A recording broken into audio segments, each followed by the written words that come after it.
Sa ngalan ng Ama, ng Anak at ng Espiritu Santo. Amen. Ang pagpapala ng ating Panginoong Hesukristo, ang pag-ibig ng Diyos Ama, at ang pakikipagkaisa ng Espiritu Santo nawa ay sumainyong lahat. At sumayin niyo rin. Magandang umaga po sa inyong lahat. Magandang umaga rin po, Father. Welcome po sa parokya at pambansang dambana ni Santo Padre Pio. Ngayon po ay ika-10 ng Agosto at ipinagdiriwang ng inang simbahan ang kapistahan ni San Lorenzo, diakono at martir. Ipanalangin natin katulad niya, tayo rin ay magkaroon ng pagmamahal sa mga mahihirap, ang tunay na simbahan. Kaysa ng lahat ng ating mga intensyon, ipanalangin natin ang lahat ng mga nagpamisa, lahat ng mga nagdiriwang ng kaarawan at anibersaryo sa araw na ito, ang mga patuloy na dumudulog sa mga banal para sa kanilang mga kahilingan at karamdaman, at para sa kapayapaan ng kaluluwa ng lahat ng ating mga yumao. Aminin natin ang ating mga kasalanan upang tayo ay maging marapat gumanap sa banal na pagdiriwang.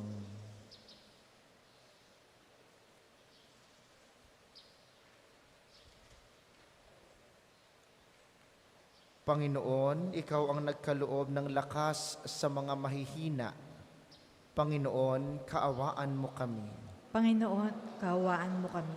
Kristo, tulad ng iyong dugong dumanak, ang mga martir ay nagkaloob ng kanilang buhay ayon sa pananampalataya. Kristo, kaawaan mo kami. Kristo, kaawaan mo kami.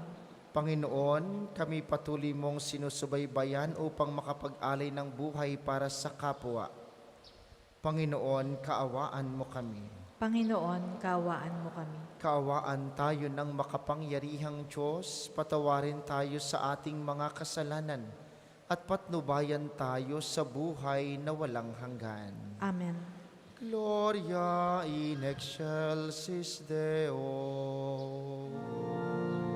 At sa lupa'y kapayapaan sa mga taong kinalulugdan niya. Pinupuri ka namin, dinarangal ka namin, sinasamba ka namin, pinagbubunig ka namin, pinagsasalamatan ka namin, dahil sa dakila mo ang kikapurihan. Panginoong Diyos, Hari ng langit, Diyos amang makapangyarihan sa lahat. Panginoong Jesucristo, bugtong na anak, Panginoong Diyos, Kordero ng Diyos, anak ng Ama.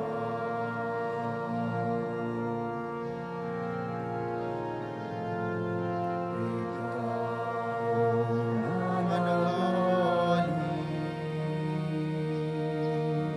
ng mga kasalanan ng sanlibutan, awa ka sa amin. Ikaw na nagalis ng mga kasalanan ng sanlibutan,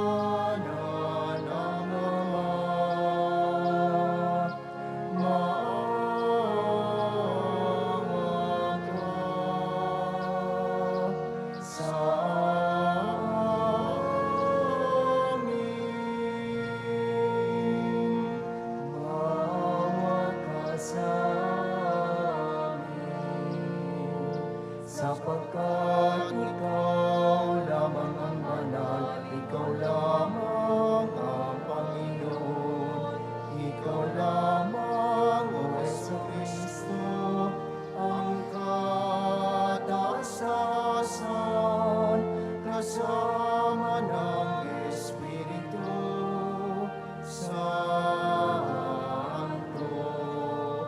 sa dakilaan ng Diyos Ama.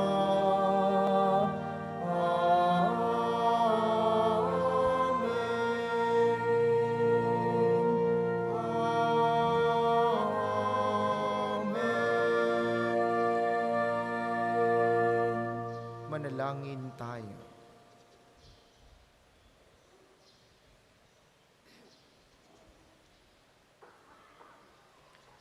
Ama naming makapangyarihan, sa alab ng iyong pag-ibig na kaloob, si San Lorenzo ay natanyag sa paglilingkod at pagkamartir na tampok. Gawin mong mahalin namin ang kanyang minahal at maganap namin sa pagtupad ng tungkulin ang kanyang ipinangaral sa pamamagitan ni Hesukristo, kasama ng Espiritu Santo magpasawalang hanggan. Amen.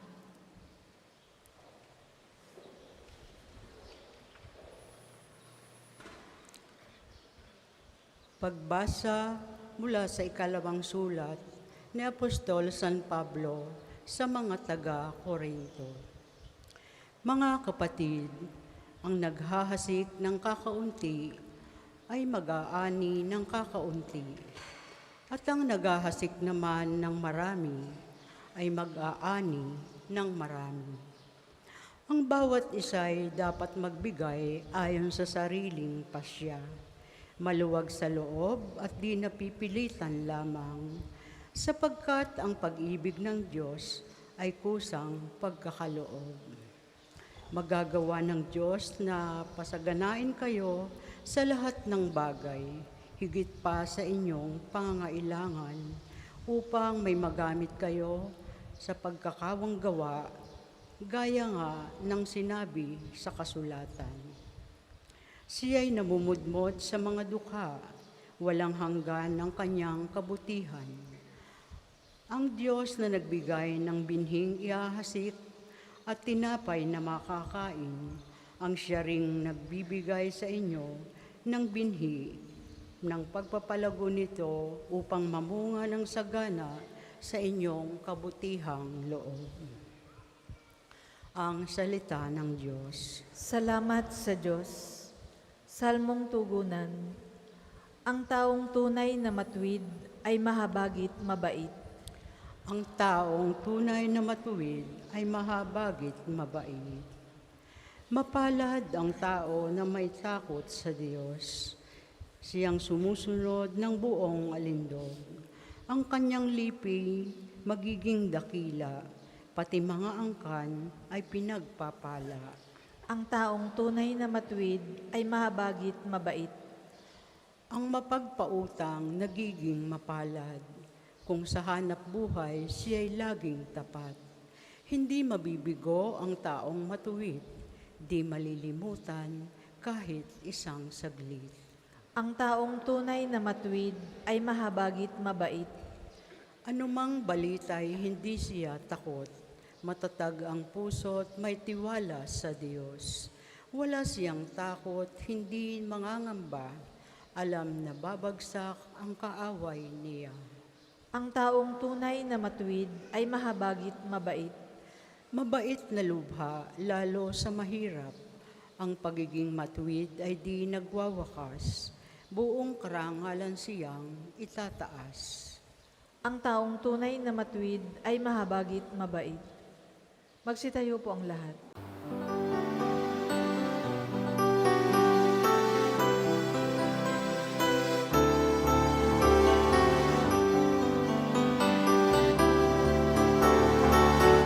Alleluia, alleluia, alleluia, alleluia, alleluia, alleluia, alleluia. Alleluia, Alleluia, Alleluia. Alleluia, Alleluia, Alleluia, Alleluia.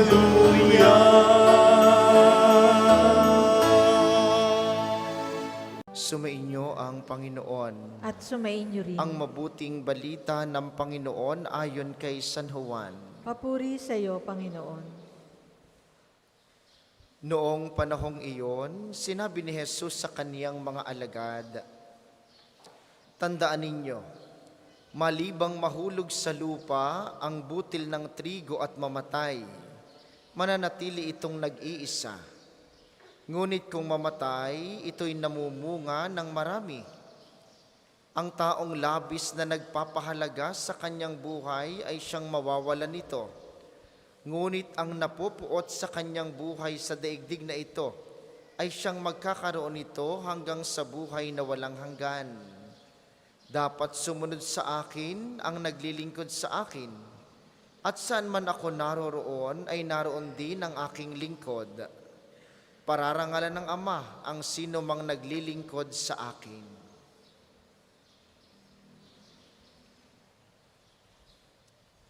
Ang mabuting balita ng Panginoon. Pinupuri ka namin, Panginoong Hesukristo. Muli po, magandang umaga sa inyong mga naririto sa atin sa pambansang dambana, gayon din sa mga patuloy na nakikiisa sa atin via live streaming. Lalo tigit ang mga kababayan nating nakikinig sa iba't ibang bansa. Natatanging panalangin para sa mga lagi nating kasama sa misa ng alas 7 ng umaga, ang mga nakikiisa sa pamamagitan ng opisyal na himpilan ng radyo, ang 95.9 Radyo Totoo dito sa Batangas at mga karatig lalawigan. Ano pong humahadlang sa inyo upang kayo'y mamunga? Anong sa palagay mo'y humahadlang sa iyo upang ikay umunlad? Sino ang sa palagay mo'y humahadlang sa iyo upang ikay maging mabuti? Anong pangyayari ang humahadlang sa iyo upang ikay makausad mula sa iyong pagbagsak patungo sa bagong pag-asa? Sabi ng mabuting balita, malibang mamatay, ang butil, ito'y mananatiling nag-iisa. Pag tiningnan niyo po ang anumang halaman na ang itinatanim ay butil o buto, kailangan siya'y matanim sa lupa. Hindi tutubo ang buto at hindi ito lalaki, hindi ito mamumunga kung hindi ito matatanim sa lupa. Ibig sabihin, kung hindi ito malilibing, kung hindi ito mamamatay sa kanyang sarili. Gayon din sa atin. Kailanman, hindi mo makakamtan ang iyong tunay na buhay kapag hindi mo tinalikuran ang iyong buhay na panlupa. Ano pong ibig sabihin noon? Hindi natin makakamtan ang langit kung ang lagi nating ginagawa ay ang mga gawaing makalupa. Hindi ka magiging mabuti kung ang lagi mong ginagawa yung taliwas sa kabutihan. Si San Lorenzo ang ating ipinagdiriwa ngayon, isa sa mga 7 unang diakono ng simbahan. At nung panahon ni Papa Sixto Ikalawa, siya'y nag-alay ng buhay para sa simbahan. Inuusig noon ang simbahan. At ang sabi, matapos na mapatay si Papa Sixto, ang sabi ng mga umuusig kay Lorenzo, ibigay mo sa amin ang yaman ng simbahan. Kaya ang ginawa ni Lorenzo, kinuha niya lahat ng mahihirap sa Roma at dinala sa emperador. Ang sabi niya, ito po ang yaman ng simbahan. Hindi kailanman ang simbahang bato, ang mga ginto o ang malalaking mga nakatayong mga ribulto ang kayamanan ng simbahan. ang yaman ng simbahan, ikaw. Kaya nga ang tanong, paano mo isinasabuhay ang pagiging yaman ng simbahan? Anong mga bagay ang maaaring humadlang sa iyo upang maisabuhay mong maayos na ikaw ay yaman ng simbahan? Ito pa minsan ay maaaring tao, pangyayari, kaganapan, karanasan sa buhay na humahadlang sa atin upang tayo'y maging mabuti. Bilang yaman ng simbahan, kailanman ang kabutihan natin ang laging ginugustot ni nais ng simbahan. Sa napakaraming nangyayari sa ating buhay, patuloy tayong inaanyayahan ng simbahan. Patunayan mo na ikaw ang aking yaman. Kung tayo po'y mahahalagang bahagi ng simbahan, tayo dapat yung mga yaman na naibabahagi sa iba. Tulad ng ginawa ni Lorenzo, walang anumang humadlang sa kanya upang patunayan ang kanyang pagmamahal sa simbahan, kahit ang pag-aalay ng kanyang buhay na naging binhi, naging susi upang maraming sumunod sa pananampalataya. Yun ang ginawa ni Lorenzo. Tayo po, tingnan ninyo ang inyong buhay. Sa palagay ninyo, ito po'y malaking hamon sa ating lahat, lalo na sa aming mga naglilingkod ng tuwiran sa simbahan. Sa palagay mo ba, kapag ka matataray ang nasa simbahan, sisimba ka pa ga? Kaya ito'y lagi kong paalala sa mga ito. Kung sinong una dapat na maging mabuti, kami. Sa palagay ba ninyo'y lalapit kayo sa simbahan kung napakasasama ng ugali ng mga taong naririto? Paalaala namin ito sa aming sekretarya lagi. Kung tatarayan mo lahat ng pupunta sa opisina, sino pang magpapamisa? Hamon sa amin, pero hamon sa ating lahat, sapagkat tayo'y bahagi ng simbahan. Paano mo maaakay papunta sa simbahan ang mga taong nagkamali? Ay nagkamali minsan, hindi mo mapatawad, hindi mo kinakausap, ayaw mong imikan. Tapos sasabihin mo, ipagdadasal mo, sana po'y bumait ang aking asawa. Lagi mo ang inaaway. Paano babait yan? Sana po'y maging mabuti ang aking kapitbahay. Tas lagi mo namang ichinichismis. Pananagutan mo bilang bahagi ng simbahan upang ang iba pa nating kabahagi at miyembro ng simbahan, maakay natin dito. Masaya po ba kayong kayo lamang ang nasa langit? Ba ako'y hindi? Kung kayo'y matutuwa na kayo'y makakarating sa langit na kayo lamang, napakamakasarili po ninyo. Ang langit ay para sa lahat ng taong nagmamahal sa Diyos. At minsan, sadyang may mga kakilala tayo, nagkamali, maling desisyon, maling pahayag, nagkasala, na minsan nahihiyang lumapit sa simbahan. Tayo dapat ang nagiging susi upang mailapit ang iba pa nating kapatid dito sa simbahan. Hindi yung tayo ang nagiging dahilan para ang ibang tao hindi na pumuntang simbahan. Tingnan ninyo, dasal tayo ng dasal dito. Paluhod-luhod ka pa, papikit-pikit ka pa sa ama namin. Malaking hang inilagay mo sa buslo. Tapos pag uwi mo mamaya, napakataray mo pa rin. Madamot ka pa rin. Hindi ka pa rin kumakausap sa iyong mga kagalit. Hindi ka makapagpatawad. Paano mo maaakay ang iba sa simbahan? Natatawa tayo mga minamahal. Pero ito ang mga bagong hamon. Hindi natin kailangang mag-alay ng buhay tulad ni Lorenzo. Hindi natin kailangang magpakamatay. Hindi natin kailangang magpakamartir.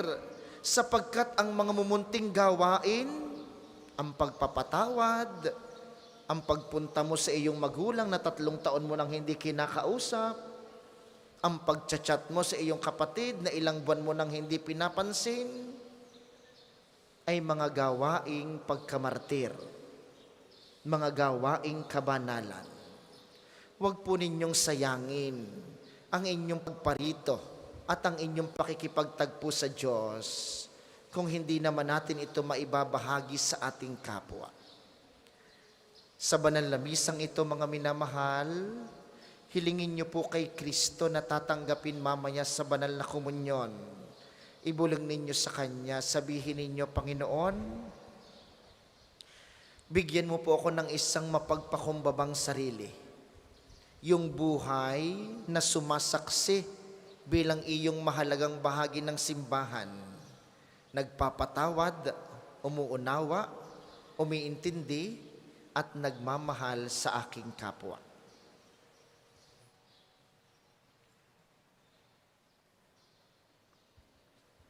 Para po sa mga maghahandog ng sobre, pakihulog na lamang po sa buslo.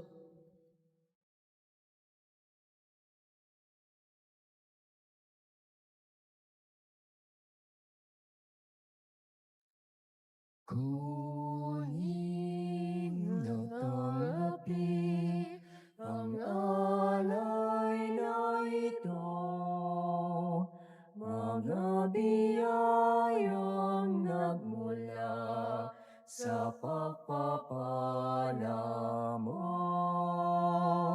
Tanda ng bawat puso pagkat inibig mo, ngayoy nananalig, nagmamahal sa'yo. Tanda ng bawat puso pagkat inibig mo, ngayoy nananalig, nagmamahal sa'yo.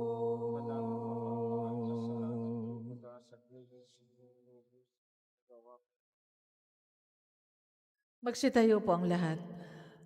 Manalangin kayo mga kapatid upang ang paghahain natin ay kalugdan ng Diyos Amang makapangyarihan.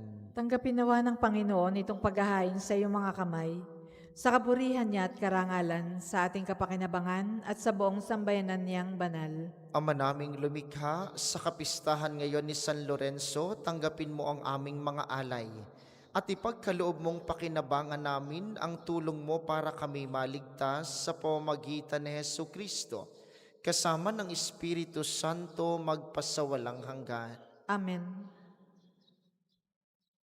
Sumainyo ang Panginoon. At sumainyo rin. Itaas sa Diyos ang inyong puso at diwa. Itinaas na namin sa Panginoon. Pasalamatan natin ang Panginoong ating Diyos. Marapat na siya ay pasalamatan. Ama naming makapangyarihan, tunay ngang marapat na ikay aming pasalamatan. Ngayong aming kagalakan na sa San Lorenzo Diakono at Martir ay parangalan. Siya'y kapanalig naming may paninindigan na ikaw ay ipahayag kahit siya'y mamatay, sapagkat minarapat mong kanyang matularan ng iyong anak na naghain ng sariling buhay. Tulad ng naganap sa iyong anak, ang dugo ng mga martir ay dumanak, hindi dahil sa katatagang likas, kundi dahil sa iyong bigay na lakas. Kaya, kaysa ng mga anghel na nagsisiawit ng papuri sa iyo, nang walang humpay sa kalangitan, kami nagbubunyi sa iyong kadakilaan.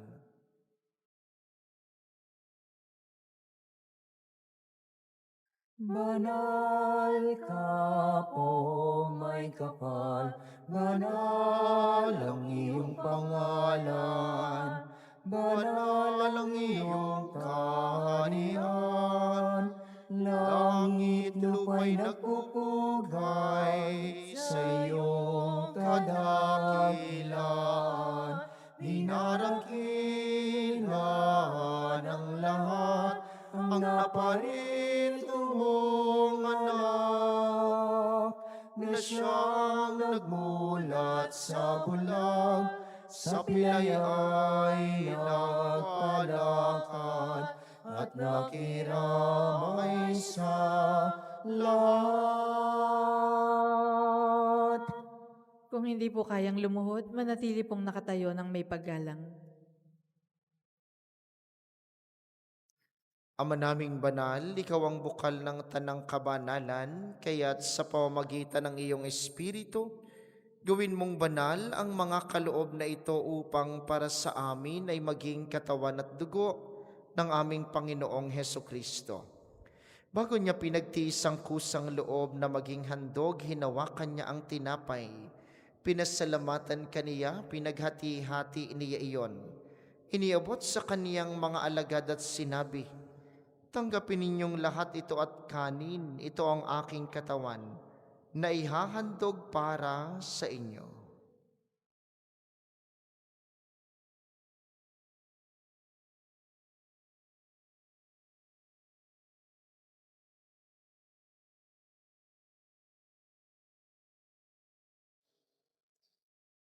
Gayun din naman nung matapos ang hapunan, hinawakan niya ang kalis, muli kaniyang pinasalamatan. Iniabot niya ang kalis sa kaniyang mga alagad at sinabi, "Tanggapin ninyong lahat ito at inumin. Ito ang kalis ng aking dugo, ng bago at walang hanggang tipan. Ang aking dugo na ibubuhos para sa inyo at para sa lahat, sa ikapagpapatawad ng mga kasalanan. Gawin ninyo ito sa pag-alala sa akin."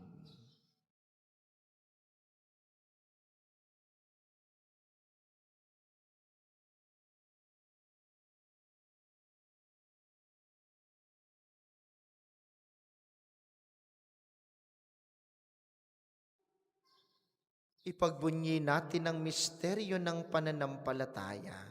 Si Kristo'y namatay, si Kristo ay nabuhay, si Kristo'y babalik sa wakas ng panahon. Ama, ginagawa namin ngayon ang pag-alala sa pagkamatay at muling pagkabuhay ng iyong anak. Kaya't iniaalay namin sa iyong tinapay na nagbibigay buhay at ang kalis na nagkakaloob ng kaligtasan. Kami nagpapasalamat dahil kami iyong minarapat na tumayo sa harap mo para maglingkod sa iyo. Isinasamo namin kaming magsasalo-salo sa katawan at dugo ni Kristo'y mabuklod sa pagkakaisa sa pamamagitan ng Espiritu Santo. Ama, lingapin mong iyong simbahang laganap sa buong daigdig. Puspusin mo kami sa pag-ibig kaisa ni Francisco na aming Santo Papa at ni Gilbert na aming obispo at ng Tanang Kaparian. Alalahanin mo rin ang mga kapatid naming nahimlay nang may pag-asang sila'y muling mabubuhay, gayon din ang lahat ng mga pumanaw. Kaawaan mo sila at patuloyin sa iyong kaliwanagan. Kaawaan mo't pagindapatin kaming lahat na makasalo sa iyong buhay na walang wakas. Kaysa ng mahal na Birheng Maria, ang ina ng Diyos, ni San Jose na kanyang esposo, kaysa ng mga apostol at ng lahat ng mga banal na namuhay dito sa daigdig ng kalugod-lugod sa iyo, maipagdiwang nawa namin ang pagpupuri sa ikararangal mo sa pamamagitan ng iyong anak na aming Panginoong Heso Kristo. Sa pamamagitan ni Kristo kasama niya at sa Kanya ang lahat ng parangal at papuri ay sa iyo, Diyos samang makapangyarihan kasama ng Espiritu Santo, magpasawalang hanggan. Amen, amen, amen.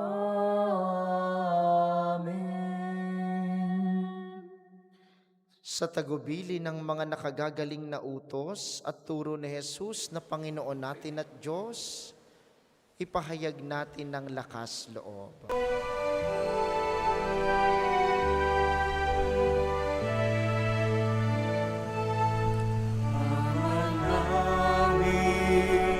Sumasalangit ka, sambahin ang ngalan mo, mapasa amin ang kaharian mo, sundin lang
kami iadya sa lahat ng masama pagkalooban ng kapayapaan araw-araw, iligtas sa kasalanan at ilayo sa lahat ng kapahamakan, samantalang aming pinananabikan ang dakilang araw ng pagpapahayag ng tagapagligtas naming si Hesu Kristo.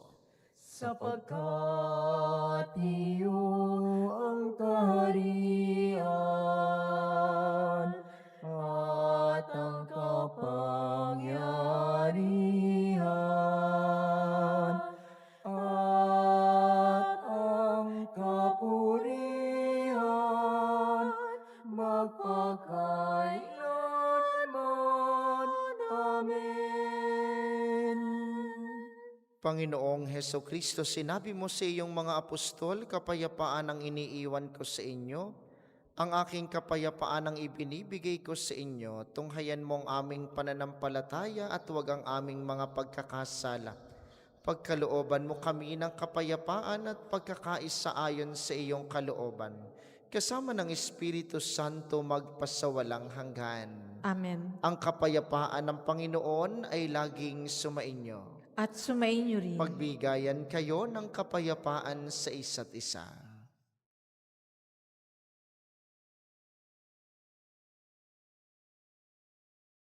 Kordero ng Diyos na nag-aalis ng mga kasalanan ng sanlibutan, maawa ka sa amin. Kordero ng Diyos na nag-aalis ng mga kasalanan ng sanlibutan, maawa ka sa amin. Kordero ng Diyos na nag-aalis ng mga kasalanan ng sanlibutan, ipagkaloob mo sa amin ang kapayapaan. Kung hindi po kayang lumuhod, manatili pong nakatayo ng may paggalang.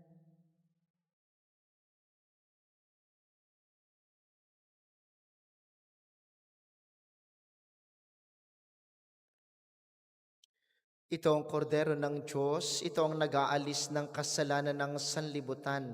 Mapalad ang mga inaanyayahan sa kaniyang piging.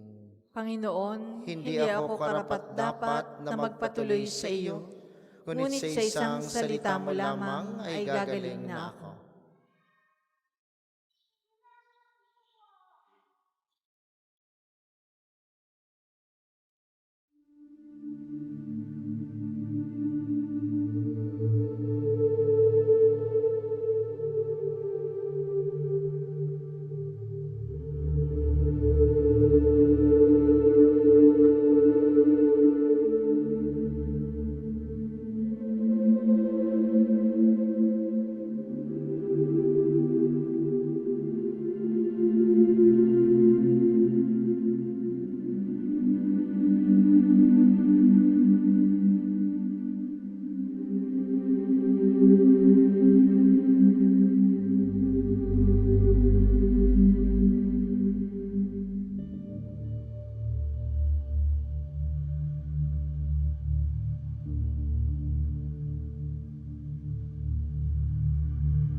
Manalangin tayo.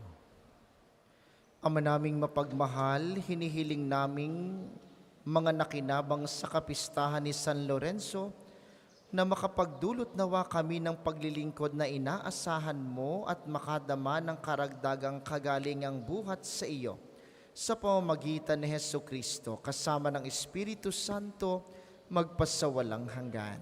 Amen. Sumainyo ang Panginoon. At sumainyo rin. At pagpalain kayo ng makapangyarihang Diyos, ang Ama, Anak at Espiritu Santo. Amen. Ang banal na misa ay naialay na, humayo kayong mapayapa, palaging ibigin ang Diyos sa ating kapwa. Salamat sa Diyos.